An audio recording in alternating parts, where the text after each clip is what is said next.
Pas bien, je vis une dépression, aide-moi. J'ai besoin de ton aide parce que ça ne va pas.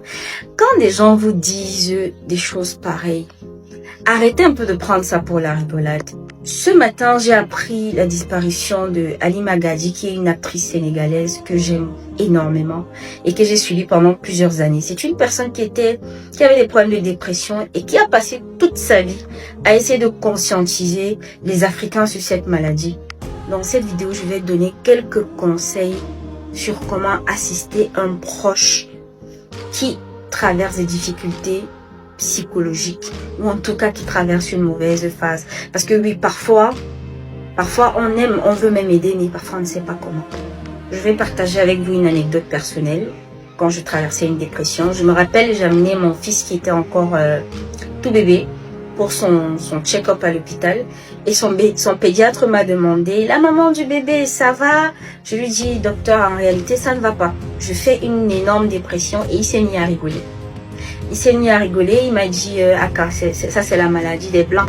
Sans oublier certains de mes proches qui parfois, je sais qu'ils ne sont pas mal intentionnés, qui m'aiment, mais parfois quand j'ai eu à leur dire que je n'allais pas bien ou que j'avais déjà eu à avoir des pensées suicidaires, les gars disaient: que tu as quel problème dans ta vie? Tu es belle, tu vis dans un certain confort, ton père est tel, tu vois pas les pauvres qui souffrent ici dehors. Quand on te dit qu'elle ne va pas bien et tu es en train de la comparer ou de comparer sa situation avec la situation de quelqu'un d'autre.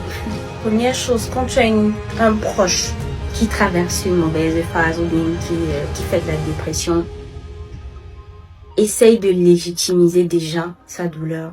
N'essaye pas de comparer sa douleur avec la douleur de quelqu'un d'autre. Vous n'êtes pas au courant qu'il y a des milliardaires qui se suicident. Au minimum, essaye d'écouter sans juger. Ça, c'est le premier conseil.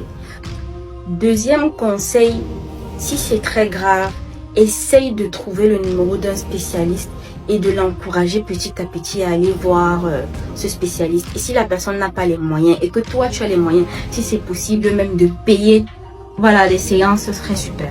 Je pense sincèrement qu'on ne peut pas sauver les gens, mais au moins on peut soutenir, on peut accompagner. Dis-lui que tu es là, que tu peux prendre ses appels à tout moment, que tu es là pour l'écouter s'il a besoin de parler. De temps en temps, faire sortir la suis profondément émue par le travail que Halima a eu à effectuer. Parce que quand je regardais ses posts, je sais que je traversais des moments difficiles et je sais que grâce à elle, j'ai retrouvé beaucoup de force, beaucoup d'inspiration. Elle nous a montré que malgré les difficultés qu'elle traversait, elle pouvait toujours réaliser de grandes choses.